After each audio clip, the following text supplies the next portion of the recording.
ઓલું તળાજા ગામ નહીં, તળાજા તળાજા ઓલા ભાઈ છે ને એ દેશી પડીકી આપે, એટલે 2 દિવસમાં તમારો ગોઠણનો દુખાવો આમ ફટાક દઈને ગાયબ થઈ જાય.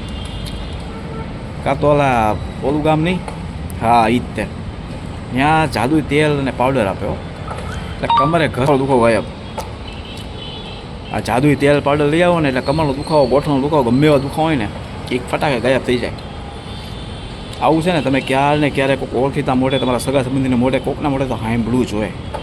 ખાસ કરીને છે ને ગામડાઓમાંથી અને ગામડેથી સિટીમાં જઈને આવે ને એવા અમુક લોકો કે કોઈ પણ જાતના પેકિંગ કે કંપનીના નામ કે લેબલ વગર છૂટક દવાઓ કે પાવડરની પડીકીઓ કે તેલ વેચતા હોય ને લોકો દુખાવાથી એટલા બધા કંટાળી જાય, એટલા બધા કે કોઈના કહેવાથી આ દવા લઈ જાય.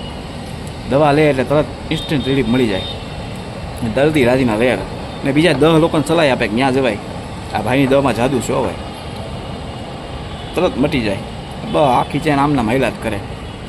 પણ તમને ખબર છે કે આ જાદુઈ દવા પાછળનું કડવું સત્ય શું છે? આમાં ભાઈ જો કોઈ જાદુ દવા કે દુર્લભ દેશી વનસ્પતિ હોય જ નહીં, અત્યારે મળતી જ નથી. પણ આ લોકો શું કરે ખબર? સસ્તા પેન કિલર, એ દુખાવાની દવા હોય ને છે કે દુખાવામાં રાહત આપે, એની હારે હેવી ડોઝમાં સ્ટેરોઇડ વાટીને મિક્સ કરી દે.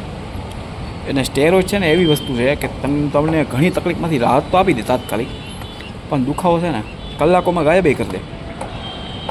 પણ અંદરથી તમારા શરીરને એટલું બધું નુકસાન કરે ને કે જેની તમે કલ્પના ન કરી હોય. આ વગર લેબલની દવાઓ છે ને સ્ટેરોઇડ, એ બહુ નુકસાન કરે શરીરને, બહુ. એટલે પહેલાં તો છે ને સ્ટેરોઇડથી દુખાવો મટે નહીં ભાઈ, કોઈ દી ન મટે, પણ મગજ સુધી જતી જે નસ આવે ને તમારી, જે દુખાવાની તમને તાત્કાલિક નસ, મગજ ઉપર નસ અસર કરે કે દુખાવો થયો એમ, એ તમારી શૂન્ય થઈ જાય પહેલાં તો. પણ અંદરથી તો ઘસારો શરૂ થાય પણ તમને ખબર ન પડવા દે, કેમ કે નસ શૂન્ય થઈ ગઈ હોય, તમને કાંઈ હાવભાવ જ ન થાય. અને આના કારણે લાંબા ગાળે છે ને હાડકાં છે ને હાવ બરડ ને પોલા થઈ જાય. એને કહેવાય ઓસ્ટિયોપોરોસિસ મેડિકલ ભાષામાં. એટલે થોડું અમથું પડો ને તોય તમને ફ્રેક્ચર થઈ જાય, હાડકાં ભાંગી જાય, એટલા પોલા થઈ જાય. પછી આ વગર લેબલની હાઈ ડોઝની જે દવાઓ હોય ને સ્ટીરોઇડ, એ સીધી કિડની ઉપર અસર કરે, સીધી અહીંયા. એટલે અત્યારે ગામડાઓમાં છે ને કિડની ફેલ થવાના ડાયાલિસિસના કેસ વધ્યા છે. એની પાછળ છે ને ક્યાંક ને ક્યાંક છૂટક પડી ગયો ને એ એનું મોટું એક કારણ હોઈ શકે, બરાબર. એ આ દવાઓ લેવાનું ચાલુ કરો ને એટલે અમુક દવાઓની આડઅસર એવી થાય કે થોડા સમયમાં તમારું વજન વધવા મળે, ચહેરો ફૂલી જાય અને પેટ ફૂલી જાય. એટલે લોકોને એમ લાગે કે વાહ, આ દવા તો કામ કરી ગઈ ભાઈ, શરીર બની ગયું.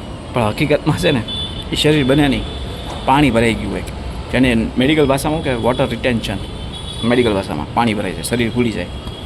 એટલે સ્ટેરોઇડ છે ને એ તમારી નેચરલ ઇમ્યુનિટી છે ને, રોગ પ્રતિકારક શક્તિ, એને સાવ ડાઉન કરી દે. આના લીધે દર્દી છે ને વારંવાર બીમાર પડે અને ડાયાબિટીસ કે બ્લડ પ્રેશર જેવી બીમારીઓ ઘર કરી જાય ખોટી. એટલે ભાઈ જો કોઈ પણ દવા હંમેશા યોગ્ય લેબલ, એક્સપાયરી ડેટ અને સર્ટિફાઈડ ડૉક્ટર પ્રિસ્ક્રિપ્શન સાથે લેવીને રાખવાનું. પછી ચમત્કારિક પડીકી કે જાદુઈ તેલ પાછળ 50 રૂપિયા બચાવવા છે ને જાઓ ને તો ભવિષ્યમાં હોસ્પિટલના 5 લાખના બિલ ફાળવા પડશે. એટલે એવી દવા લેવાની ભૂલ ભાઈ ક્યારેય ન કરવી, બરાબર. જો તમારા ધ્યાનમાં હવે કોઈ કિસ્સો હોય ને કે પડીકી ખાઈને કોઈ હેરાન થયું હોય તો કોમેન્ટમાં જણાવજો. અને આ માહિતી જો કામ લાગી હોય તો તમારા વડીલો મિત્રોને સાવધાન કરવા પોસ્ટ ચોક્કસ શેર કરજો. ધ્યાન રાખજો, શ્રાવણ મહિનો હવે શરૂ થાય છે તો શ્રાવણ મહિનામાં હર હર મહાદેવનું નામ લઈને શ્રાવણ મહિનો રહેજો, ઉપવાસ કરજો, ફરાળ કરજો, ભગવાનની ભક્તિ કરજો, તમને શક્તિ જરૂર આપશે. મહાદેવ શ્રાવણ માસના જય મહાદેવ. મારી ચેનલને લાઈક કરો, શેર કરો, સબસ્ક્રાઈબ કરજો અને કોમેન્ટ કરજો. હર હર મહાદેવ. ઓમ નમઃ શિવાય.